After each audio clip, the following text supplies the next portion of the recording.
ஒரு பெண் பாலியல் தொல்லை நடக்கும்போது எந்த கட்சி ரீதியாக பேசக்கூடாது. நீங்க ஆடுற மாநிலத்தில் இது நடக்கலையா, உங்க மாநிலத்தில் இது நடக்கலையா? பெண்கள் உங்களுக்கு ஒரு பொலிட்டிக்கல் ஃபுட்பால் கிடையாது. இங்கே அங்கே தூக்கி வீசி அவளை பற்றி பேசுறதுக்கு. அந்த பெண் குழந்தைக்கு ஒரு தைரியம் இருந்தது, என்ன மாதிரி இன்னொன்று பெண் பாதிக்கப்படக்கூடாது, இந்த மாதிரி இந்த ஆளை பற்றி நான் பேசலைன்னா நாளைக்கு இன்னும் எத்தனை பெண்களோட வாழ்க்கையை சீரடிக்க போகும்னா சொல்லிட்டு அவள் வெளியில் பேசியிருக்கா.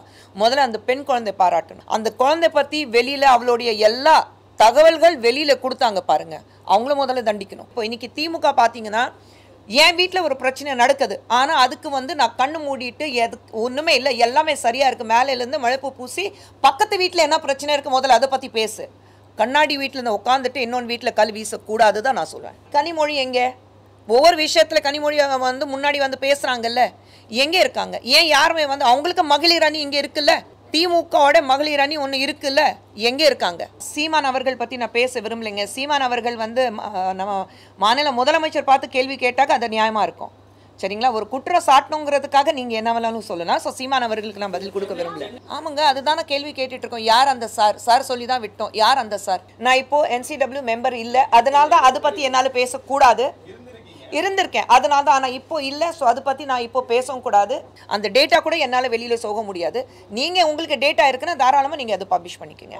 ஆர்டிகல் 21 கான்ஸ்டிடியூஷன் படி என் அனுமதி இல்லாமல் என் வாய்ஸ் ரெக்கார்டு பண்ணுறது மிகப்பெரிய குற்றமாகும், சரிங்களா? அதுதான் அன்றைக்கி நடந்தது.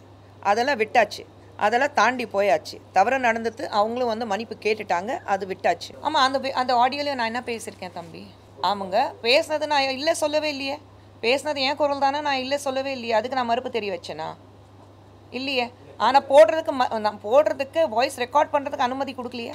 ஆளாளுக்கு யூடியூபர்ஸ் உட்காந்துட்டு யாரை பற்றி ஏதோ புருஷன் பொண்டாட்டிக்கு நடுவில் படுத்துட்டு புருஷன் பொண்டாட்டிக்குள்ள பிரச்சனை என்ன இருக்குது அதை பார்த்துட்டு பேசக்கூடிய நிலைமை இன்னைக்கு தமிழகத்தில் இருக்குது. இன்றைக்கி நடந்த ஒரு பெண் குழந்தைக்கு இப்போ நடந்த பிரச்சனையோட நிற்கக்கூடாது. 25 லட்ச ரூபா கொடுத்தாச்சு அந்த குழந்தைக்கு. அவள் வாழ்க்கையில் எந்த அளவுக்கு பாதிக்கப்பட்டிருக்கா அது யாரையும் சாகிற வரைக்கும் அவளால் மறக்க முடியுமா? அவள் குடும்பத்துக்கு நடந்த பிரச்சனை அவங்களால மறக்க முடியுமா? பெற்றோர்களுடைய அந்த துன்பை இது வரைக்கும், அந்த குழந்தை இருக்கிற வரைக்கும், அவங்க உயிரோடு இருக்கிற வரைக்கும் அந்த துன்பம் இருக்க தானே செய்யும். ஒவ்வொரு முறையும் அந்த குழந்தை ஒரு நிமிஷம் எங்கிருந்து வெளியிலேருந்து உள்ளே வரும்போது அந்த பயம் இருந்துட்டு தான் இருக்கும். ஒரு இருட்டு பார்த்த பயம் இருக்கும், ஒரு ஆம்பளை தனி ரோட்டில் பார்த்தா பயம் இருக்கும், ஒரு ரூமில் ஒரு பையனோட இருந்தால் பயமாக இருக்கும். அந்த அளவுக்கு துன்பப்படுத்ததுக்கு அப்புறம் நீங்கள் 25 லட்சம் நாங்கள் கொடுத்துட்டோம், அதனால தான் கல்வி ஃப்ரீயாக கொடுத்துட்டோம், அதனால தான் எல்லாமே சரியாயிடுங்கிறது கிடையாது. இது எங்கே முற்றுப்புள்ளி வைக்கணும்? அரெஸ்ட் பண்ணோன்னே ஏன் விட்டீங்க? அவன் ஹிஸ்ட்ரி ஷீட்டர் தானே, ஏற்கனவே அவன் மேலே பல கேசஸ் இருக்குல்ல. ஏற்கனவே ஒருத்தனை கிட்னாப் பண்ணிவிட்டு அங்கேருந்து 25 லட்ச ரூபா கேட்டு அது 12 லட்ச ரூபா கொடுத்ததுக்கப்புறம் மறுபடியும் விடாமல் போலீஸால் 2018 ஏதோ ஒரு 30 வருஷத்துக்கு முன்னாடி நடந்த சம்பவம் கிடையாது. இப்போ தான் ஒரு 6 வருஷம் கூட ஆகலை, 6 வருஷத்துக்கு முன்னாடி நடந்த சம்பவம். ஸோ ஹிஸ்ட்ரி ஷீட்டர் எந்த வகையில் ஃப்ரீயாக விட்டுருக்கீங்க? இது complete fall of law and order தான் நாங்கள் சொல்கிறோம். இதுதான் முதலமைச்சர்கிட்ட கேள்வி கேட்டுட்ருக்கோம். இன்றைக்கி நடந்த பிரச்சனையில் நேற்று இந்த பிரச்சனை நடக்கலை, நாளைக்கு நடக்காது அப்படிங்கிறது கிடையாது. ஒவ்வொரு முறையும் ஒரு பிரச்சனை தமிழகத்தில் ஒரு பெண்களுக்கு இந்த மாதிரி பாலியல் தொல்லை நடக்கும்போது நீங்கள் பணம் கொடுத்துறீங்க, நீங்கள் ஓகே இது இந்த கட்சியில் சார்ந்தவன் அந்த கட்சியில் சார்ந்தவன் அதுதான் பெருசுப்படுத்திட்டுருக்கீங்க. ஒரு விஷயம் மட்டும் நம்ம தெளிவாக புரிஞ்சுக்கணும். ஒரு பெண் பாலியல் தொல்லை நடக்கும்போது எந்த கட்சி ரீதியாக பேசக்கூடாது. இன்றைக்கி நாங்கள் பாஜக ஆஃபீஸில் இருக்கோம், ஆனால் நாங்கள் பாஜக சார்பாக நாங்கள் பேசல. ஒரு பெண்ணுங்கிறது முறையில் நாங்கள் எல்லாரும் இங்கே கலந்து பேசிகிட்டு இருக்கோம். எங்களுக்கு பின்னாடி பாஜக இருக்குது, அது வேறு விஷயம். ஆனால் தயவு செஞ்சு அது பொலிட்டிக்கல் ஆக்காதீங்க. ஒவ்வொரு முறையும் நீங்கள் எந்த ஒரு சோஷியல் பிளாட்ஃபார்ம் இருந்தாலும் முதல்ல நீங்கள் ஆடுற மாநிலத்தில் இது நடக்கலையா, உங்கள் மாநிலத்தில் இது நடக்கலையா? பெண்கள் உங்களுக்கு ஒரு பொலிட்டிக்கல் ஃபுட்பால் கிடையாது. இங்கே அங்கே தூக்கி வீசி அவளை பற்றி பேசுறதுக்கு. முதல்ல இந்த பெண் குழந்தைக்கு நான் நிச்சயமாக பாராட்டுவேன். நான் தைரியமாக வெளியே பேசினேன். நிறைய பெண்கள் பயத்தில் பேச மாட்டேங்கிறாங்க. அவளை பலாத்காரம் செஞ்சதுக்கப்புறம் பாலியல் தொல்லை நடந்ததுக்கப்புறம் அவள் ஃபோன் நம்பர் வாங்கிட்டு நான் எப்போ வர சொல்வேன் அப்போ நீ வரணும் அதெல்லாம் மிரட்டியும் அந்த பெண் குழந்தைக்கு ஒரு தைரியம் இருந்தது. என்ன மாதிரி இன்னொன்று பெண் பாதிக்கப்படக்கூடாது, இந்த மாதிரி இந்த ஆளை பற்றி நான் பேசலைன்னா நாளைக்கு இன்னும் எத்தனை பெண்களோட வாழ்க்கையை சீரடிக்க போகும்னா சொல்லிட்டு அவள் வெளியில் பேசியிருக்கா. முதல்ல அந்த பெண் குழந்தை பாராட்டணும். அந்த குழந்தை பற்றி வெளியில் அவளுடைய எல்லா தகவல்கள் வெளியில கொடுத்தாங்க பாருங்க, அவங்கள முதல்ல தண்டிக்கணும். யார் கொடுத்தது? யார் கொடுக்க சொல்ற? அது சட்ட ரீதியாக தவறு தானே. யார் வெளியில கொடுத்தது? நம்ம நிர்பயா சொல்லும் போது கூட எவ்வளோ நாள் கழிச்சு தான் அவளோட பேர். ஆனால் இன்னி வரைக்கும் நாங்கள் அந்த பெண் குழந்தையோட பேர் சொல்றதுல நிர்பயா மட்டும் தான் கூப்பிட்றோம். அப்படி இருக்கும்போது யார் இந்த குழந்தை பற்றி வந்து பேரெல்லாம் டீட்டெயில்ஸ் எல்லாம் பர்சனல் டீட்டெயில்ஸ் வெளியே கொடுத்தாங்க? ஏன் அதை பற்றி யாரும் பேச மாட்டேங்கிறீங்க? பேர் கொடுத்தாச்சு, அது யாரும் பேசினாங்க. இது பாஜக, அதிமுக, திமுக, வேற ஏதோ கட்சி எல்லாமே கலந்து நீங்க சண்டை போட்டுட்டு இருக்கீங்க. நான் தயவு செஞ்சு இது பொலிட்டிக்கல் பிரச்சனை ஆக்காதீங்க. பெண்களுக்கு எந்த மாநிலம் இருந்தாலும் பெண்களுக்கு ஒரு பிரச்சனை நடக்கும்போது அது ஃபுட்பால் மாதிரி, கால்பந்து மாதிரி இங்கே தூக்கி வீசி அங்கே தூக்கி வீசி அவளை வந்து இன்னும் கேவலப்படுத்த வேண்டாதான் நான் என்னுடைய வேண்டுகோள்.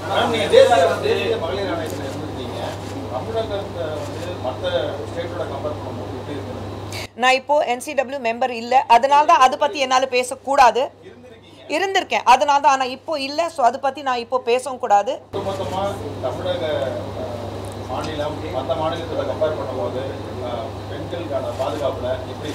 கண்டிப்பாக ரொம்ப மோசமாக இருக்குது. ஏன்னா கம்ப்ளைண்ட்ஸ் எனக்கு தான் வரும்.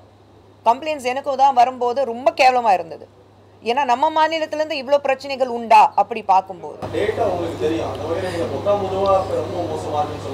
இல்லை டேட்டா இருக்கும். இப்போ நான் NCW சார்பாக என்னால் பேச முடியாது. டேட்டா உங்களுக்கு தெரியும்னா நீங்களே டேட்டா நீங்கள் போட்டுக்கோங்க. ஆனால் NCWல இருந்திருக்கேன், அதுக்காக நான் வந்து ஒரு மகளிர் ஆணையில் இருந்திருக்கேன், அதுக்காக நான் இப்போ பேசக்கூடாது, அது தவறாக இருக்கும். I don't have any rights to speak on behalf of NCW. அந்த டேட்டா கூட என்னால் வெளியில் போக முடியாது. நீங்கள் உங்களுக்கு டேட்டா இருக்குன்னா தாராளமாக நீங்கள் அதை பப்ளிஷ் பண்ணிக்கோங்க. We cannot compare. Why are we comparing is what my question is. நம்ம வந்து இந்த மாநிலத்தில் கம்மியாக இருக்குது, நம்ம மாநிலத்தில் அதிகமாக இருக்குது, அந்த கட்சி வந்து காங்கிரஸ் ஆட்சியில் அதிகமாக இருக்குது, இங்கே பிஜேபியில் வந்து கம்மியாக இருக்குது, இல்லை இந்த இடத்துல பிஜேபி வந்து ஆளுங்கட்சி இருக்குது, அதனால தான் அங்கே அதிகமாக இருக்குது. அப்படி பண்ணவே கூடாதுன்னு நான் சொல்கிறேன். Don't do it. ஒரு பெண்களுக்கு நம்ம நாட்டில் ஒரு பெண்ணுக்கு ஒரு பிரச்சனை நடக்கும்போது எந்த மாநிலத்தில் அதிகமாக இருக்குன்னா வேண்டாம். ஏன்னா அது உடனே நீங்கள் வந்து கட்சி ரீதியாக அது வந்து சாணி பூசுறீங்க. அது பண்ணாதீங்க. ஐ எம் சேயிங் ஒட்டுமொத்தமாக நம்ம நாட்டில் பெண்களுக்கு பாதுகாப்பு இருக்கா, அதுதான் நம்ம பார்க்கணும். இன்னொன்று நம்ம மாநிலத்தில், நம்ம மாநிலம் தமிழம் சொல்லும்போது ஒரு தமிழகத்தில் நம்ம ஒரு தமிழக மாநிலம் சொல்லும்போது ஒரு பெருமையோட சொல்கிறோம். ஒரு கண்ணகியோட நம்ம இடம் சொல்கிறோம். நம்ம அப்படியெல்லாம் சொல்லும்போது ஏன் பெண்களுக்கு இவ்வளோ பிரச்சனைகள் இருக்குது? அதுதான் நான் நம்ம இடத்துல ஒரு பிரச்சனை நடக்கும்போது, என் வீட்டில் ஒரு பிரச்சனை நடக்கும்போது அதை விட்டுட்டு பக்கத்து வீட்டில் பிரச்சனை இருக்கா நான் எப்படி பார்க்க முடியும்? என் வீட்டில் இருக்கிற பிரச்சனையை என்னால் தீர்க்க வைக்க முடியுமா, முடியாதா? என் வீட்டில் நடந்த ஒரு பிரச்சனைக்காக என்னால் குரல் கொடுக்க முடியுமா, முடியாதா? என் வீட்டில் ஒரு பிரச்சனை நடக்குது. இப்போ இன்னைக்கு திமுக பார்த்தீங்கன்னா என் வீட்டில் ஒரு பிரச்சனை நடக்குது, ஆனால் அதுக்கு வந்து நான் கண்ணு மூடிட்டு ஒன்றுமே இல்லை, எல்லாமே சரியாக இருக்குது, மேலேருந்து மழைப்பு பூசி பக்கத்து வீட்டில் என்ன பிரச்சனை இருக்குது முதல்ல அதை பற்றி பேசு. கண்ணாடி வீட்டில் உட்காந்துட்டு இன்னொன்று வீட்டில் கல் வீசக்கூடாது தான் நான் சொல்லுவேன்.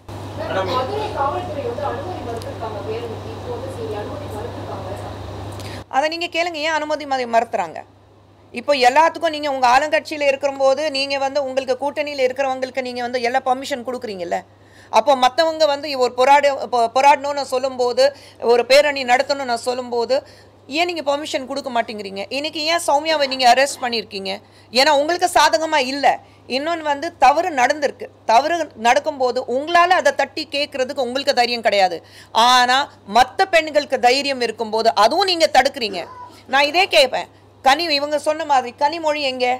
ஒவ்வொரு விஷயத்தில் கனிமொழி வந்து முன்னாடி வந்து பேசுகிறாங்கல்ல, எங்கே இருக்காங்க? ஏன் யாருமே வந்து அவங்களுக்கு மகளிர் அணி இங்கே இருக்குல்ல, திமுகவோட மகளிர் அணி ஒன்று இருக்குல்ல, எங்கே இருக்காங்க? நாங்கள் மகளிர் அணி சார்பாக இங்கே உட்காந்து ப்ரெஸ் மீட் கொடுக்குறோம், பேசுகிறோம். நாளைக்கு எங்களை கைது பண்ணாலும் பரவாயில்ல, நாங்கள் வந்து பேரணிக்கு போவோம். சௌமியா வந்து என்னை அரெஸ்ட் பண்ணாலும் பரவாயில்ல, நான் பேரணிக்கு போவேன், போராட்டத்துக்கு போவேன். அரெஸ்ட் ஆனாங்க. நான் சொல்கிறேன், ஏன் கொஞ்ச நாளுக்கு முன்னாடி நம்ம மறுபடியும் இந்த மாதிரி பேரணி நடத்தும் போது, போராட்டம் நடக்கும்போது தமிழிசை சௌந்தரராஜன் அரெஸ்ட் பண்ணாங்க 2 முறை. நாங்கள் அதுக்கு பயப்படலை. ஆனால் உங்கள் சார்பாக எந்த பெண் தெருவுக்கு வந்தா?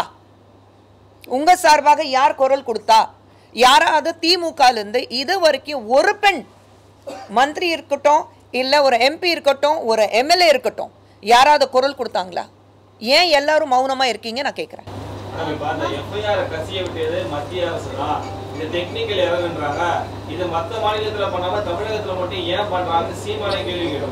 ஏங்க சீமான் அவர்கள் பற்றி நான் பேச விரும்பலைங்க. சீமான் அவர்கள் வந்து நம்ம மாநில முதலமைச்சர் பார்த்து கேள்வி கேட்டாக்க அது நியாயமாக இருக்கும். சரிங்களா? ஒரு குற்றம் சாட்டணுங்கிறதுக்காக நீங்க என்ன வேணாலும் சொல்லலாம். ஸோ சீமான் அவர்களுக்கு நான் பதில் கொடுக்க விரும்பல. ஹைகோர்ட்ல அதை ரிப்போர்ட் பண்ணியிருக்காங்க. ஐபிசி செக்ஷன் பிஎன்எஸ்ல மாற்றப்படும் போது அந்த டெக்னிக்கல் எரரால தான் எஃப்ஐஆர் ரிலீஸ் ஆயிருக்கு அப்படின்னு சொல்லிட்டு அதை எப்படிங்க டெக்னிக்கல் எரர்ல ரிலீஸ் ஆகும்? ஹைகோர்ட்ல ரிப்போர்ட் பண்ணியிருக்காங்க. ஹைகோர்ட்டோடைய ஆர்டர் அதுதானா? High court approved of that. Has high court accepted that there's a technical error? நம்ம அது ஒன்று பார்க்கணும்ல. நீங்கள் யார் வேணாலும் நீங்கள் வந்து மனு தாக்கல் பண்ணலாம், சொல்லலாம், இது வந்து technical error. But I'm saying அதுக்கு தானே உங்களுக்கு தனிப்பட்ட முறையில் உங்களுக்கு சட்டம் இருக்குது. நீங்கள் அதுதானே பார்க்கணும். இப்போ இதில் 2 பேர் தரப்புலையும் தானே வந்து நடவடிக்கை எடுக்க மாநில காவல்துறை அதே போல் வந்து யார் நீங்கள் நடவடிக்கை எடுங்க. அதனால தான் நாங்கள் வந்து நீங்கள் வந்து நடவடிக்கை எடுக்காதீங்கன்னு நாங்கள் யாருமே சொல்லலை. நீங்கள் ஒரு பெண்ணுக்கு பாதுகாப்பாக இருக்கணும், ஒரு பெண்ணுக்கு நியாயம் கிடைக்கணும்னா என்ன ஒரு நடவடிக்கை எடுக்கணும், அதை தாராளமாக எடுங்க. நான் சொல்கிறது ஒன்றா, ஒரு எங்கேயாவது நம்ம வீட்டில் ஒரு டேப்பில் வந்து எங்கேயாவது ஒரு லீக்கேஜ் இருந்தால் அதுதான் முதல்ல சீல் பண்ணுவோம். மொத்தமாக மேலேருந்து ஃபுல்லாக விழும்போது அப்புறம் பார்த்துக்கலாங்கிறது கிடையாது. ஸோ எங்கே லீக்கேஜ் இருக்கும் முதல்ல அதை சீல் பண்ணுங்களேன். ஏன் ஒவ்வொரு முறையும் ஒரு பெண் தான் பலியாக்கணுமா இந்த மாதிரி விஷயத்துக்கு? தேசிய மகளிர் ஆணையம் வந்து 2 மெம்பர்ஸ் வச்சு ஃபேக்ட் ஃபைண்டிங் கமிட்டி ஃபார்ம் பண்ணி இங்கே அனுப்பியிருந்தாங்க. இன்வெஸ்டிகேஷன்லாம் போயிட்டு இருக்காங்க. ரிப்போர்ட் சப்மிட் பண்ணி போனாங்க. மாநில மகளிர் ஆணையம்னு நம்ம ஸ்டேட்லேயே இருக்குது. அவங்க இருக்கிறதே வரைக்கும் அந்த மாதிரி ஒரு கமிட்டியோ இல்லை எதுவும் பண்ண மாதிரி தெரியல. அவங்களோட நடவடிக்கை ஒன்றுமே பண்ணலையே. ஸ்டேட் உமன் கமிஷன் இருக்குது, எங்கே இருக்காங்க? அவங்க போனாங்களா? கவர்னர் பார்த்தாங்களா? ஒரு ஸ்டேட்மெண்ட் கொடுத்தாங்களா? நாங்கள் இதுக்கு அகேன்ஸ்ட் ஆக்ஷன் எடுக்க போகிறோன்னு சொன்னாங்களா? ஒன்றுமே பண்ணலை. எங்கே இருக்காங்க ஸ்டேட் உமன் கமிஷன்? எங்கே இருக்காங்க? ஏன் அங்கே NCWலேருந்து மம்தா குமாரி வந்தாங்க, பாம்பேலேருந்து பிரவீன் தீக்ஷித் வந்தார். அவங்க 2 பேரும் போகும்போது ஏன் ஸ்டேட் கமிஷன்லேருந்து யாருமே போகல?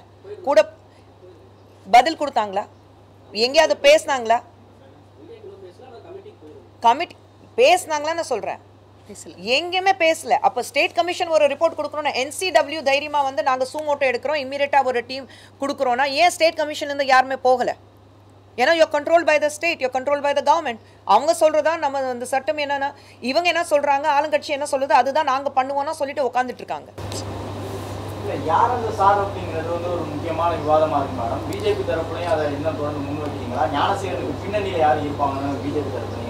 ஆமாங்க, அதுதானே கேள்வி கேட்டுட்டு இருக்கோம். யார் அந்த சார்? சார் சொல்லி தான் விட்டோம். யார் அந்த சார்? போலீஸ் என்ன சொல்றாங்க, மொபைல் ஏர்பிளேன் மோட்ல இருந்துச்சு, ஆன்லைன்ல அவர் மிரட்டுறதுக்காண்டி அந்த தன்னோட கருத்துக்கு இணங்க வைக்கிறதுக்காண்டி அப்படி மிரட்டி இருக்காரு அப்படிங்கிற மாதிரி போலீஸ். எங்க போலீஸ் அப்படி பதில் சொல்லலாமா? நான் கேட்குற கேள்வி ஒன்று தான். அவங்க வீட்டில் இப்படி ஒரு பிரச்சனை வந்தால் அவங்க இந்த பதில் கொடுப்பாங்களா? அப்போ மட்டும் நடவடிக்கை வேற மாதிரி இருக்கும்ல. இல்லைங்க, மனிதர்கள் சொல்லும்போது நமக்கு வந்து ஆனால் உணர்வுபூர்வமாக இருக்கிறதுனால தான் நம்ம இங்கே உட்காந்துட்டு பேசிகிட்டு இருக்கோங்க. எல்லாரும் நாங்கள் வந்து மிஷின் கிடையாதுல்ல. ஸோ அப்படி இருக்கும்போது சிம்பிளான விஷயம், நீங்கள் என்ன சட்டம் இருந்தாலும் சட்டத்துக்கு நேராக எதிராக தான் நடந்திருக்கு இந்த விஷயம். உங்களுக்கு எல்லாருக்கும் தெரியும், நம்ம எல்லாருக்கும் தெரிஞ்ச விஷயம், சரிங்களா? ஆனால் கேட்குற கேள்வி, அவங்க வந்து சட்டத்துக்கு பேப்பரில் எப்படி இருந்தது, வாட்ஸ்அப்பில் எப்படி இருந்தது, குரூப்பில் எப்படி இருந்தது, அதுக்காக தான் இது பண்ணோம். உங்கள் வீட்டில் நடந்தால் இது பதில் வருமானா? என்னோட கேள்வி அதுதான். வராது இல்லை. அப்போ அந்த குழந்தை உங்கள் வீட்டு குழந்தைன பார்த்துக்கங்கன்னு நான் சொல்கிறேன். தேசிய மகளிர் ஆணைய பொறுப்புல இருந்து நீங்கள் விலகியதுக்கு பிறகு ரொம்ப பெருசாக நிகழ்ச்சிகளை பார்க்க முடியல. கட்சி நிகழ்ச்சிக்கு உங்களை அழைக்கல அப்படின்றலாம் பேசி இன்னைக்கு எங்கே இருக்கேன்? இன்னைக்கு இங்கே இருக்கேன். நான் எங்கேயுமே வந்து ஃபர்ஸ்ட் ஆஃப் ஆல் அன்றைக்கி நடந்த விஷயம் வந்து ரொம்ப தவறானது. ஆர்டிக்கல் 21 கான்ஸ்டிடியூஷன் படி என் அனுமதி இல்லாமல் என் வாய்ஸ் ரெக்கார்டு பண்ணுறது மிகப்பெரிய குற்றமாகும், சரிங்களா? அதுதான் அன்றைக்கி நடந்தது. அதெல்லாம் விட்டாச்சு, அதெல்லாம் தாண்டி போயாச்சு. தவறு நடந்தது, அவங்களும் வந்து மன்னிப்பு கேட்டுட்டாங்க, அது விட்டாச்சு. இதுக்கப்புறம் என்ன புது வருஷத்தில் புதுசாக என்ன பண்ணணும், இன்னும் நல்ல வகையில் இன்னும் என்னென்ன விஷயங்கள் நம்ம பண்ண முடியும் அதுதான் பார்த்துட்டு போகணும்னா தவிர கடந்த விஷயம் அப்படி கடந்து போகட்டும். No point.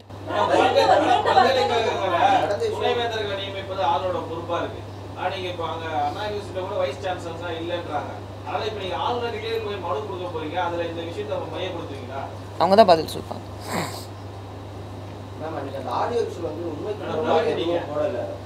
என்னங்க? ஆமாம், அந்த ஆடியோலையும் நான் என்ன பேசியிருக்கேன் தம்பி? ஆமாங்க, பேசுனது நான் இல்லை சொல்லவே இல்லையே. பேசுனது ஏன் குரல் தானே, நான் இல்லை சொல்லவே இல்லையே. அதுக்கு நான் மறுப்பு தெரிய வச்சேனா? இல்லையே. ஆனால் நான் போடுறதுக்கு வாய்ஸ் ரெக்கார்ட் பண்ணுறதுக்கு அனுமதி கொடுக்கலையே. பிரீச் ஆஃப் ட்ரஸ்ட் அது ஒன்று இருக்குது.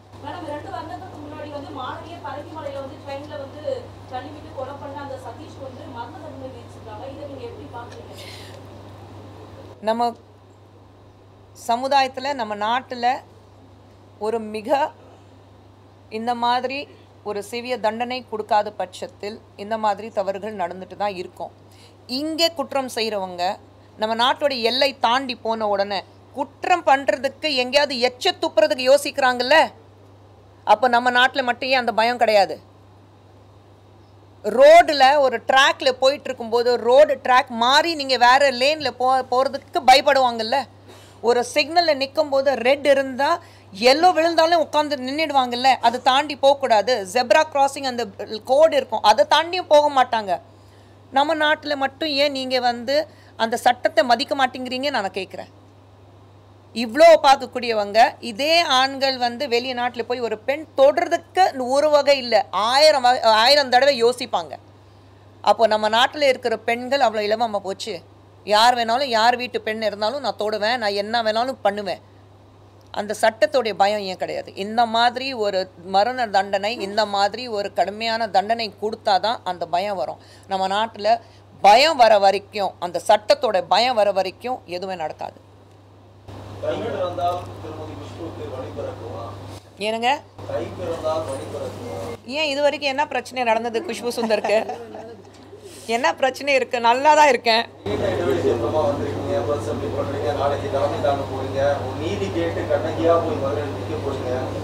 நான் என்னைக்குமே கண்ணகி தானே. புது சூழ்நிலையம் சென்னைக்கு ஒரு 38 வருஷம் ஆச்சு. 38 வருஷமாக கண்ணகியாக தான் வாழ்ந்துட்டு இருக்கேன். மனசில் பட்டது பேசுவேன், மனசில் பட்டது செய்வேன். அது ஒன்றும் எந்த மாற்றமும் கிடையாது. குஷ்பு சுந்தர் எப்படி இருந்தாலோ இன்னி வரைக்கும் அப்படி தான் இருக்கா. பெண் குழந்தைகள் படிக்கிறதுக்கு எந்த மாதிரியான தடை வந்தாலும் அதை அரசு தகர்த்து எறியும் முதல்வர் சொல்லியிருக்காரு. இது பெண்களுக்கு பெண் குழந்தைகள் படிப்பதற்கு எந்த தடை வந்தாலும் அதை தகர்த்து எறியும் இந்த அரசு அப்படின்னு சொல்லிட்டு முதலமைச்சர் 44,000 கோடி எடுகேஷன் பாலிசி காசு கொடுத்துருக்காங்க. எங்கே இருக்குன்னா முதல்ல அதுக்கு பதில் கொடுக்க சொல்லுங்க. 44,000 கோடி, ஒரு கோடி 2 கோடி கிடையாதுங்க, 44,000 கோடி. இதுதான் அண்ணாமலை அவர்களும் கேட்டிருக்காரு. எங்கே இருக்குங்க அந்த எடுகேஷன் பாலிசியில் தானே நான் காசு கொடுக்கணும் எஜுகேஷனுக்கு. நாங்கள் 10,000 கவர்மெண்ட் ஸ்கூலில் புது பில்டிங்ஸ் கட்ட போகிறோன்னு சொன்னாங்க. எங்கே இருக்குது? ஒரு செங்கல் கூட எடுத்து வைக்கல. கேட்டோடனே உடனே நம்ம டெபுட்டி சிஎம் நீங்கள் மதுரையில் எய்ம்ஸ் துறக்குறீங்கன்னு துவக்க போகிறீங்கன்னு சொன்னீங்க, அதுக்கு செங்கல் வச்சிங்களான்னு கேட்பாரு. அதுவும் தெரியும் எனக்கு. அதுக்கு இதுக்கு சம்மந்தமே இல்லை. அது சென்ட்ரல் கவர்மெண்ட். நீங்கள் இங்கே இந்த மாதிரி வாக்குறுதி கொடுத்தீங்க எலெக்ஷன் டைமில். இது 4 வருஷத்தில் 44,000 கோடி. அப்போ கணக்கு பண்ணிங்கன்னா ஒரு வருஷத்துக்கு எத்தனை ஆச்சு உங்களுக்கு? 4,200 கோடி. எங்கே இருக்குது? அதுக்கு பதில் கொடுக்க சொல்லுங்கள் முதலமைச்சர் அவர்கள். என்னங்க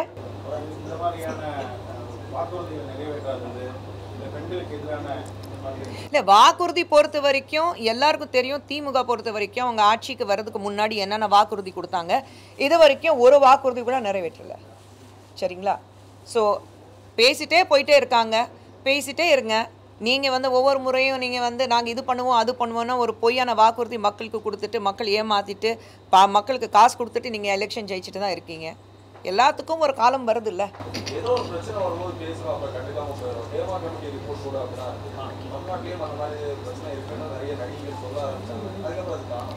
எல்லாமே ப்ரெஸ்ல சொல்லணும் அவசியமே இல்லை. ஏன் அது நடிகர் சங்கத்தில் நடந்துட்டு தான் இருக்குது. நாங்கள் கேசஸ் வாங்கிட்டு தான் இருக்கோம், நாங்கள் சால்வ் பண்ணிட்டு தான் இருக்கோம்.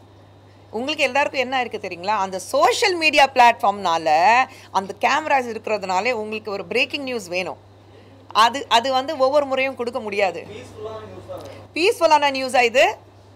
ஆளாளுக்கு யூடியூபர்ஸ் உட்காந்துட்டு யாரை பற்றி ஏதோ புருஷன் பொண்டாட்டிக்கு நடுவில் படுத்துட்டு புருஷன் பொண்டாட்டிக்குள்ளே பிரச்சனை என்ன இருக்குது அதை பார்த்துட்டு பேசக்கூடிய நிலைமை இன்னைக்கு தமிழகத்தில் இருக்குது.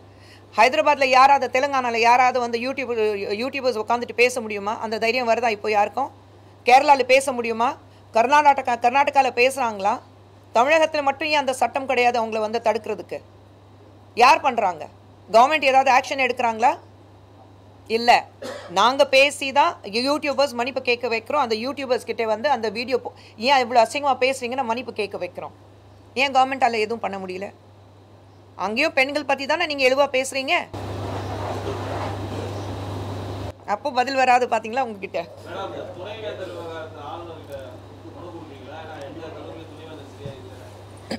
அது நம்ம மேலிடத்தில் கேட்டுட்டு நம்ம மனுவில் அதில் இல்லை அந்த மனு கொடுக்கும்போது அதில் சேர்த்துக்கிறத பற்றி நாங்கள் மாநிலத்தில் தலைமையில் கேட்டுட்டு நாங்கள் அதை முடிவு சொல்கிறோம். மேடம், இந்த ஸ்டேட் கவர்மெண்ட்டுக்கு கீழே இருக்கக்கூடிய மகளிர் ஆணையம் வந்து இந்த விஷயத்தில் எதுவும் பேசலை, அமைதியாக இருந்திருக்கிறாங்கன்னு ஒரு தகவல் சொன்னீங்க. அதுதான் சொன்னேன். இப்போ சொன்னீங்க நம்ம ஸ்டேட் கவர்மெண்ட் கட்டுப்பாட்டு கீழே இருக்கு.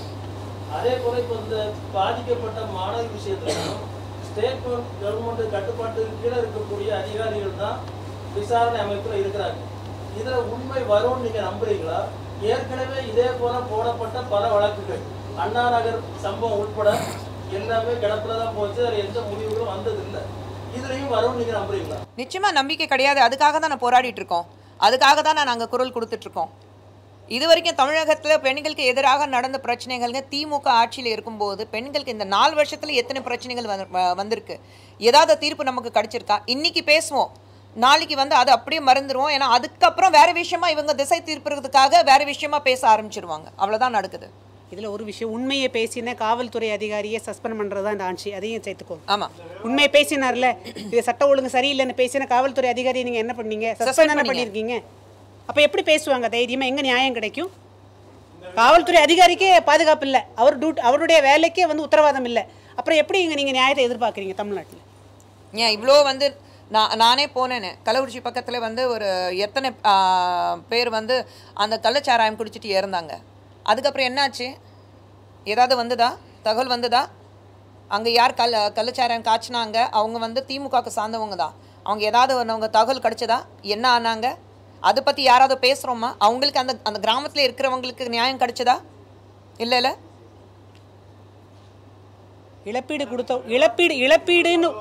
இழப்பீடுன்னு ஒன்று கொடுத்த உடனே அந்த பிரச்சனைக்கு முற்றுப்புள்ளி வைக்கலான்னு நினைக்கிறாங்க. அவ்வளோதான், முடிஞ்சு போச்சு. ஆளுகின்ற திமுக அரசை நீதி கேட்டு மாபெரும் நீதி பேரணியானது நடத்த இருக்கின்றோம். இன்றைக்கு தமிழ்நாடு முழுவதிலுமாக நாம் பார்த்தோம் என்று சொன்னால் எங்குமே பெண்களுக்கு பாதுகாப்பு இல்லாத ஒரு சூழ்நிலையை பார்க்க முடிகின்றது. அது பள்ளி குழந்தைகள் முதல் வயதானவர்கள் வரைக்கும் இன்றைக்கு தமிழகத்தில் பாதுகாப்பற்ற ஒரு சூழ்நிலையை நாம் பார்க்குறோம். இதுக்காக நாம் குரல் கொடுத்தோம் அப்படின்னு சொன்னால், விழிப்புணர்வோடு இருங்க அப்படின்னு சொன்னால், பெண்கள் இறங்கி நாங்கள் போராடுறோம் அப்படின்னு சொன்னால் அதற்கான அனுமதி அரசாங்கத்தால் மறுக்கப்படுகின்றது. இந்த போராட்டம் அப்படிங்கிறத விட தமிழ்நாட்டில் இந்த மாதிரியான ஒரு சூழ்நிலை இருக்குது, பெண்கள் பாதுகாப்பாக இருங்க அப்படிங்கக்கூடிய ஒரு விழிப்புணர்வை தான் நாம் ஏற்படுத்த போகின்றோம். அதற்கு கூட இங்கே இருக்கக்கூடிய ஆளுகின்ற அரசாங்கம் அனுமதி கொடுக்க மறுக்கிறாங்க. ஏன்னா அவங்களுக்கு தெரியும், இந்த அண்ணா பல்கலைக்கழக வளாகத்திலே மாணவிக்கு நடந்த இந்த பாலியல் துன்புறுத்தலுக்கு உடந்தையாக இருந்தது, அதை செய்தது அங்கே திராவிட முன்னேற்ற கழகத்திலே இருக்கக்கூடிய கட்சிக்காரர் அப்படிங்கிறது எல்லாருக்குமே தெரியும். அன்னைக்கு இவர்தான் குற்றவாளின்னு தெரிஞ்ச உடனே கைது பண்ணிட்டு ராத்திரியே விட்டாங்க. நாங்கள் கேட்குறோம், இரவு விட்டீங்கல்ல, விட சொன்னது யார் அந்த சார் அப்படின்னு உங்களுக்காவது தெரியுமா? யார் அந்த சார்? இன்றைக்கு நம்முடைய விசிகாவுடைய தலைவர் சென்னை ஏர்போர்ட்டில் அவரும் கேட்குறார், யார் அந்த சார் அப்படின்னு. அப்போது இது யார் செய்திருக்கிறாங்க அப்படிங்கக்கூடியது காவல்துறைக்கும் தெரியும், ஆளுகின்ற அரசாங்கத்துக்கும் தெரியும். ஆனால் இது வரைக்கும், இன்னை வரைக்கும் அனைத்து கட்சியும் போராடியாச்சு. அது எல்லா கட்சியினுடைய போராட்டத்துக்கு அப்புறமும் கூட முதலமைச்சர் மௌனம் சாதிக்கிறார் அப்படின்னு சொன்னால் அதுக்கு என்ன காரணம்? இன்றைக்கி நாங்கள் போராடுறோம் அப்படின்னு சொன்ன உடனே மணிப்பூரை பாரு, அங்கே நடந்த பிரச்சனை பாரு அப்படின்னு கேள்வி கேட்குறாங்க. மணிப்பூர் இஷ்யூவே வேறு, மணிப்பூரில் நடந்த பிரச்சனையே வேறு. இது மணிப்பூரை பாருன்னு சொல்லக்கூடிய திராவிட முன்னேற்ற கழகத்தில் இருக்கக்கூடியவங்க வெஸ்ட் பெங்காலில் நடந்த பிரச்சனை பற்றி ஏன் பேச மாட்டேங்கிறாங்க? அதே சம்பவம் சந்தோஷ் காலியில் இதே மாதிரி பெண்களை பாலியல் பலாத்காரம் பண்ணப்போ ஏன் இவங்க குரல் கொடுக்கலை? அப்போ மெழுகுத்திரியெல்லாம் ஏந்தி மணிப்பூரில் நடந்த பிரச்சனைக்கு நம்மளுடைய கனிமொழி அம்மா வந்தாங்கல்ல. இன்றைக்கி தமிழ்நாட்டில், அதுவும் நீங்கள் ஆளுகின்ற மாநிலத்தில் பெண்களுக்கு தொடர்ந்து, இது அண்ணா பல்கலைக்கழகம் மட்டும் இல்லை, இந்த சம்பவம் நடந்து கொண்டு இருக்கும்போதே நீங்கள் புதுக்கோட்டை மாவட்டம் அறந்தாங்கியில் நர்சிங் கல்லூரியில் படிக்கக்கூடிய ஒரு மாணவியை கூட்டு பலாத்காரம் பண்ணி கிணத்துல போட்டு பிணமாக கொடுத்ததை நாம் பார்த்தோம். இது கன்னியாகுமரி மாவட்டத்தில் டியூஷனுக்கு போயிட்டு வந்த குழந்தை அப்பாக்காக காத்திருந்த அந்த கேப்பில் அந்த பெண் குழந்தையை கூட்டிகிட்டு போய் பாலியல் பலாத்காரம் பண்ணிட்டு நம்ம பார்க்குறோம். இப்போ உங்களுடைய நீங்கள் ஆண்டு கொண்டிருக்கக்கூடிய மாநிலத்தில் இப்படி ஒரு சம்பவம் நடக்குதுன்னு சொன்னால், அடுத்த மாநிலத்தில் ஒரு பிரச்சனை நடக்குதுன்னு சொன்ன உடனே மெழுகுத்திரி ஏந்தி போராடிய கனிமொழி அக்கா, ஏன் உங்கள் மாநிலத்தில் நடந்த இந்த பிரச்சனைக்காக நீங்கள் மௌனமாக இருக்கிறீங்க? இதற்கான பதில் தெரியணும். நாங்கள் போராடுறோம் அப்படின்னு சொன்ன உடனே அங்கே மேடை போட பெர்மிஷன் கிடையாது, மைக்கு வைக்க பெர்மிஷன் கிடையாது, நோட்டீஸோட போட்ட பெர்மிஷன் கிடையாது, எதுக்குமே பெர்மிஷன் கிடையாது. ஆனால் நீங்கள் ஆட்சிக்கு வந்ததுக்கப்புறம் கலைஞரனுடைய 100ஆண்டு விழாவுக்கு நீங்கள் சென்னை முழுக்க பேரணி போனீங்கன்னா சென்னையை ஸ்தம்பிக்க வைப்பீங்க. ஆனால் அது பண்ணலாம். திருமாவளவன் அவர்கள் அவங்க ஒரு போராட்டம் பண்ணுறாங்க, அதுக்கு நீங்கள் அந்த மாவட்டத்தை முழுக்க ஸ்தம்பிக்க வைப்பீங்க, அதுக்கு பெர்மிஷன் கொடுப்பீங்க. ஆனால் நியாயமான ஒரு பிரச்சனைக்காக, பெண் சமுதாயம் பாதுகாக்கப்படணும் அப்படிங்கக்கூடிய ஒரு பிரச்சனைக்காக இது ஒரு பெரிய சமூக குற்றம். இன்றைக்கி பெண் குழந்தை வெளியில் விடுவதற்கே பெற்றோர்களுக்கு பயமான ஒரு சூழ்நிலையில் நாங்கள் இதை எல்லாருக்கும் ஒரு விழிப்புணர்வாக இருக்கட்டும் அப்படின்னு சொல்லி நாங்கள் இறங்கி போராடினா எங்களுக்கு அனுமதி மறுப்பு. இன்றைக்கி கூட பாமகவினுடைய கட்சிக்காரங்க போராட்டம் பண்ணியிருக்கிறாங்க. இன்றைக்கி அவங்கள சௌமியா அன்புமணி அவர்களை காரை விட்டு இறங்க விடாமல் இன்னும் கைது பண்ணியிருக்கிறாங்க. அப்போ இதெல்லாம் நாம் பார்க்குறோம். அப்போ உங்கள் ஆட்சிக்கு எதிராக ஏதாவது நாங்கள் குரல் கொடுத்தா உடனடியாக எங்களுடைய குரல் வலையை நெரிக்கணும்னு தானே பார்க்குறீங்க. இதில் இருக்கக்கூடிய நியாயத்தையே புரிஞ்சுக்க மாட்டேங்கிறீங்க. நீங்கள் சொன்னீங்கல்ல, இதே ஆட்சிக்கு வருவதற்கு முன்னால் சொன்னீங்க, இதே மாதிரி பெண்களுக்கான ஒரு பாலியல் கொடுமை நடந்துச்சுன்னு சொன்னால் இதற்காக ஒரு தனி நீதிமன்றம் அமைச்சு நாங்கள் விசாரிப்போம்னு சொன்னீங்க. இதுக்கு தனியாக ஒரு புலனாய்வுத்துறை வைப்பேன்னு சொன்னீங்க. எல்லாம் சொன்னீங்க. நமக்கு ஒரு பழமொழி உண்டு தெரியுமா, 1000 பொய்யை சொல்லி ஒரு கல்யாணம் பண்ணு அப்படின்னு சொல்லியிருக்கிறாங்க. நீங்கள் 501 பொய் சொல்லி வாக்குறுதி கொடுத்து நீங்கள் ஆட்சிக்கு வந்தீங்கல்ல, எங்கே போச்சு உங்களுடைய வாக்குறுதியெல்லாம்? எங்கே போச்சு உங்களுடைய வாக்குறுதியெல்லாம்? இதுக்கு நீங்கள் பதில் சொல்லணும். ஆகையினால இந்த போராட்டமானது மகளிர் அணியின் சார்பாக மிக பிரம்மாண்டமாக மதுரையில் நடக்கும். நீங்கள் என்ன அடக்குமுறை பண்ணினாலும், எங்களை கைது பண்ணி ஜெயிலே நீங்கள் வச்சாலும், நாங்கள் எல்லாரும் ஜெயிலுக்கு போவதற்கு பெண் சமுதாயத்தினுடைய பாதுகாப்பிற்காக நாங்கள் ஜெயிலுக்கு போகவும் ரெடி ஆகிட்டோம். ஆகையினால ஆளுகின்ற அரசாங்கம் பெண்களுக்கான பாதுகாப்பை உறுதி செய்ய வேண்டும். நாங்கள் போராடுறோம்னு சொன்னால் எங்களுக்கு கட்டாயமாக அனுமதி தர வேண்டும். அனுமதி, ஏன்னா இன்றைக்கி டாஸ்மாக் என்கக்கூடிய போதை, இதுவும் நீங்கள் சொன்னீங்க. இந்த இடத்துல நான் இதையும் பதிவு பண்ண விரும்புகிறேன். டாஸ்மாக் நாங்கள் வந்தால் கடைகள் எல்லாம் மூடுவோம்னு சொன்னீங்க. இதெல்லாம் கேட்டதுக்கப்புறம் யார் சொன்னேன்னு திருப்பி கேட்குறீங்க. அப்போ டாஸ்மாக் எங்கக்கூடிய போதை, தமிழ்நாட்டில் போதையினுடைய கலாச்சாரம் தமிழ்நாட்டில் பரவி இருக்குது. இதுக்கு முன்னால் நீங்கள் பார்த்தீங்கன்னா தெரியும். இப்போ சமீபமாக ஒரு வார்த்தை நிறைய கேள்விப்படுறோம், கூட்டு பலாத்காரம். இதுக்கு முன்னால் இது நடந்திருக்கலாம். ஆனால் இன்றைக்கு இத்தனை மீடியாக்கள் இருக்கிறீங்க, மீடியாக்களுக்கும் இதில் கடமை இருக்கிறது, உங்களுக்கும் பொறுப்பு இருக்கிறது. இந்த மாதிரியான, ஏன்னா நம்ம வீடுகள்லேயும் பெண் குழந்தைகள் இருக்கிறாங்க, அது மனைவியா மகளா சகோதரியா, நம்ம வீடுகள்லேயும் பெண்கள் இருக்கிறாங்க. நம்ம வீட்டு பெண்களும் பாதுகாப்பாக வெளியில் போயிட்டு வரணும்னு சொன்னால் நீங்கள் இந்த மாதிரியான இஷ்யூஸை பெருசாக மக்கள் மத்தியில் விழிப்புணர்வு ஏற்படுத்தினா மட்டும்தான் நடக்கும். இன்றைக்கி அது எல்லாமே பார்த்திங்கன்னா எல்லா இடங்கள்லையும் கூட்டு பலாத்காரம் அப்படிங்கக்கூடிய வார்த்தை இன்றைக்கி ரொம்ப பிரபலமாக, ஒரு பெண் தனியாக போக முடியல. எனக்கு ஒரே ஒரு கேள்வி தான், அடுத்த வீட்டில் இருந்து வெளியில் வரக்கூடிய பெண் குழந்தைய தொடுவதற்கு உங்களுக்கு யார் அதிகாரம் கொடுத்தாங்க? எப்படி தொடுறீங்க அந்த பெண் குழந்தைய? எங்கே போயிட்டுருக்கு இன்றைக்கி நம்மளுடைய சமூகம்? என்ன பாதுகாப்பு? திருப்பி வீட்டுக்குள்ளேயே பெண்களை சமையல் கட்டிலே அடைச்சி வைக்கலாம் அப்படின்னு ஒரு சூழ்நிலையா அது? இன்றைக்கி பெண் குழந்தைங்க வெளியில் வர வேண்டாமா? படிக்க வேண்டாமா? வேலைக்கு போக வேண்டாமா? சம்பாதிக்க வேண்டாமா? அவங்களுக்கு ஒரு சுய கௌரவம் வேண்டாமா? அப்போ பெண் குழந்தைங்க வெளியில் வந்தாங்க அப்படின்னு சொன்னால் இது குழந்தைகளினுடைய எதிர்காலம் என்ன ஆகிறது? இன்றைக்கி படிப்புங்கிறது ரொம்ப முக்கியம், வேலைங்கிறது ரொம்ப முக்கியம். அப்போ இது பள்ளியில் நடக்குது அப்படி சொன்னால், பள்ளியில் ஆசிரியர்களை கூட நம்பி விட முடியல. பல இடங்களில் ஆசிரியர்களால் கூட இந்த பெண் குழந்தைங்களுக்கு துன்புறுத்தல் இப்படி இருக்குது. அதனால் இது வந்து ஒரு பெரிய சமூக குற்றம். இதற்கு வந்து நம்மளுடைய முதலமைச்சர் அவர்கள் வந்து கட்டாயமாக மௌனம் சாதிக்கக்கூடாது. இதற்கான விடையையும் இதற்கான பதிலையும் நீங்கள் சொல்லணும். ஏன்னா ஆளுகின்ற அரசாங்கத்தை வந்து கேள்வி கேட்கறதுக்கான ஒரு இடத்துல இருக்கக்கூடிய நம்முடைய அண்ணாமலை அவர்கள் சாட்டையால் தன்னை அடிச்சுக்கிட்ட உடனே அவங்கள எல்லாருமே கேலி பண்ணுறீங்களே. இன்றைக்கி நம்ம சமூக வலைதளத்தில் அவரை கேலி பண்ணுறீங்க. நீங்கள் கேலி பண்ணுறது உங்களையே நீங்கள் ஏமாளியாக மாற்றிக்கொள்வதற்கு சமம். நீங்களே ஏமாந்துக்கிறீங்க. ஏன்னு சொன்னால் இந்த சமூகத்தில் இப்படி ஒரு குற்றம் நடக்கிறத என்னால் பார்த்துக்கொள்ள முடியலை. பெண்களுக்கான ஒரு உரிமை போராட்டம், இது பெண்கள் பாதுகாக்கப்படணுங்கிறதுக்காக தான் தன்னைத்தானே வருத்தி கொண்டாரு. அதை நீங்கள் ஏளனம் பண்ணீங்க அப்படின்னு சொன்னால் நீங்கள் உங்களே ஏமாற்றி கொள்றீங்கன்னு தான் அர்த்தம்.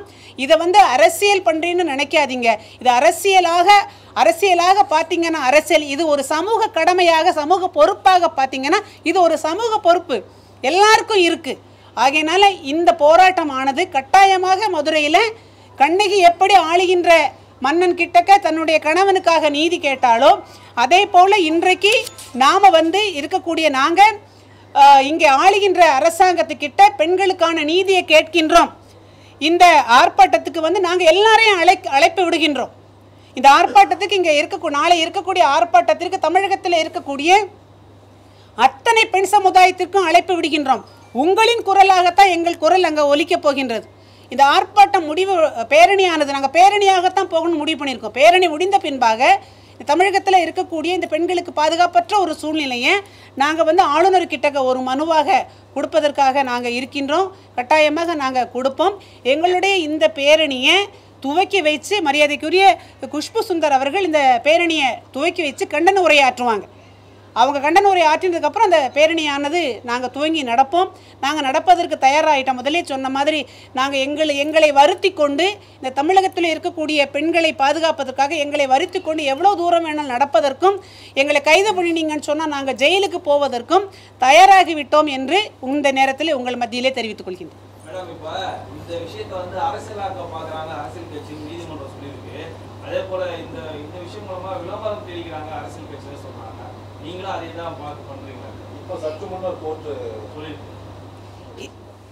இல்லைங்க, இது கோர்ட்டு வந்து ஆளுகின்ற அரசாங்கம் அந்த குற்றவாளிக்கு பாதுகாப்பு கொடுத்தாங்க. அந்த பெண்ணினுடைய தகவல் எல்லாமே வெளியிட்டாங்க. அதனால் அரசாங்கமே கோர்ட்டை முன் வந்து தான் இதற்கான அந்த பெண்ணுக்கான இழப்பீடையும் கொடுக்க சொல்லியிருக்கு. கல்வியும் வந்து கட்டணம் இல்லாமல் இருக்கணும், இந்த குடும்பத்துக்கும் பாதுகாப்பு கொடுக்கணும்னு சொல்லியிருக்கு. இப்போ இது விளம்பரம் கிடையாது. இது அரசியலுங்கிறது வந்து விளம்பரம் கிடையாது. இப்போ நடந்த அந்த ஒரு விஷயத்தை யார் வெளியில் சொல்லுவாங்க? இது மக்களுக்கு சொல்லக்கூடிய விளம்பரம் இல்லை, விழிப்புணர்வு. விளம்பரம் கிடையாது, இது விழிப்புணர்வு. இது யார் சொல்லுவாங்க? ஊடகம் மூலமா தான் இது முதல்ல வெளியே வந்தது. ஆக்சுவலி இந்த ஆர்டிகல் சட்டத்தில் தான் வந்து பார்த்தீங்கன்னா பதிவு பண்ணிருந்தாங்க. அந்த கசியை விட்டது மத்திய அரசு தான் சொல்லியிருந்தாங்க. சரிங்களா? இப்போ நீதிமன்றம் என்ன கேட்டது, அரசியல் கட்சி இதில் விளம்பரம் தேர்றீங்கன்றாங்க. இல்லைங்க, எல்லாருமே ஆளுகின்ற இந்த அரசாங்கமும் இதுக்கு முன்னால் அவங்க எதிர்கட்சியாக இருக்கும்போது சொல்லுவாங்க அரசியல் பண்ணாமல் நாங்கள் என்ன அவியலாக பண்ணணும்னு கேட்டவங்க தானே. அப்படி தானே கேட்டாங்க. நாங்கள் அரசியல் பண்ணாமல் அவியலாக பண்ணணும்னு தானே கேட்டாங்க. இது அரசியல் இல்லை. இந்த பிரச்சனையை பொறுத்தவரை மட்டில் இது வந்து அரசியல் கிடையாது, இது வந்து விளம்பரம் கிடையாது, இது ஒரு விழிப்புணர்வு. பெண் சமுதாயத்தின் மீது நடக்கக்கூடிய இந்த குற்றங்களுக்கு வந்து அந்தந்த குடும்பங்களுக்கு, அந்தந்த பெற்றோர்களுக்கு, இந்த சமுதாயத்துக்கு நாங்கள் ஏற்படுத்தக்கூடிய ஒரு விழிப்புணர்வை தவிர இது விளம்பரம் நிச்சயமாக கிடையாதுங்கிறத தெரிவித்துக் கொள்கின்றோம். பாதிக்கப்பட்ட மாணவிக்கு வந்து நீதி கிடைக்கணும், அதுல எந்த ஒரு மாறு கருத்துமே கிடையாது. ஆனா இந்திய வரலாற்றிலேயே ரொம்ப மோசமான சம்பவம் இதுவரைக்கும் இனியும் நம்ம இனி பார்க்க கூடாது அந்த மாதிரி சம்பவம் தான் மணிப்பூர் சம்பவம். அது நீங்க லேசா கடந்துட்டு போறீங்களே, அதை நம்ம எப்படி பார்க்கணும்? மேடம், மணிப்பூருங்கிறது வந்து மணிப்பூரில் இருந்த இஷ்யூ உங்கள் பத்திரிகைக்காரங்க உங்களுக்கு சொல்லி தெரியணும்னு கிடையாது. மணிப்பூர் இஷ்யூவே வேறு. நீங்கள் மணிப்பூர் இஷ்யூவை பெருசாக கேட்குறீங்கல்ல. வெஸ்ட் பெங்காலில் நடந்தது ஏன் மூடி மறைக்கிறீங்க? ஏன் பேச மாட்டேன்றீங்க? வெஸ்ட் பெங்காலில் சந்தோஷ் காலிங்கிற இடத்துல நடந்ததில்லை. எவ்வளவு எத்தனை பெண்களை வந்து வீட்டுக்குள்ளே ஏறி போய் அந்த பெண்களுக்கான துன்புறுத்தல் நடந்ததில்லை. ஏன் வெஸ்ட் பெங்காலை பற்றி பேச மாட்டேங்கிறீங்க? எதுக்கு எடுத்தாலும் ஏன் மணிப்பூருக்குள்ளே ஒளிஞ்சுக்கிறீங்க?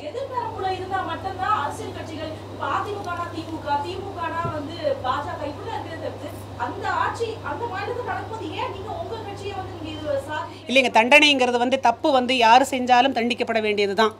அதில் எந்த மாற்று கருத்தும் கிடையாது. அது கட்சிக்கு அப்பாற்பட்டு பெண்கள் மீது யார் கை வைச்சாலும் அவர்களுக்கு கடுமையான தண்டனை கொடுக்கணும். நம்மளுடைய மோடி ஐயா அவர்கள் வந்து 12 வயதுக்கு கீழே இருக்கக்கூடிய பெண் குழந்தைகளை வந்து பலாத்காரம் பண்ணினாங்கன்னு சொன்னால் மரண தண்டனை கொடுக்கணும்னு சொன்னாங்க. சொன்னாங்க. இது இந்த மரண தண்டனை என்பது தீர்வாகாதுன்னு சொல்லிட்டு இங்கே இருக்கக்கூடிய நம்மளுடைய எம்பி சொன்னாங்களா இல்லையா? ஒரு குற்றத்துக்கு மரண தண்டனை என்பது தீர்வாகாதுன்னு இங்கே இருக்கக்கூடிய எம்பி சொன்னாங்களா இல்லையா? அப்போ சட்டங்கள் கடுமையாக்கப்படும் போது தான் இந்த குற்றங்கள் குறையும். நீங்கள் சட்டங்கள் கடுமையாக கொண்டு வரும்போது நீங்கள் என்ன பண்ணுறீங்க? அதுக்கான அந்த சட்டத்தை முன்னெடுத்துட்டு கொண்டு போகிறதுக்கு நீங்கள் அனுமதிக்க மாட்டேங்கிறீங்களே. அதுதான் எங்களுடைய கேள்வி. என்ன பண்ணணும் நினைக்கிறீங்க? தமிழக அரசு வந்து கைது பண்ணிட்டாங்க, அவர்கிட்ட விசாரணை பண்ணிட்டு இருக்காங்க. நீதிமன்றத்தில் வழக்கு போயிருந்து 25 லட்சம் நீதி கொடுக்க சொல்லியிருக்காங்க. அந்த குடும்பத்துக்கு பாதுகாப்பு, அந்த பொண்ணோட கல்வி செலவு எல்லாமே சொல்லியிருக்காங்க.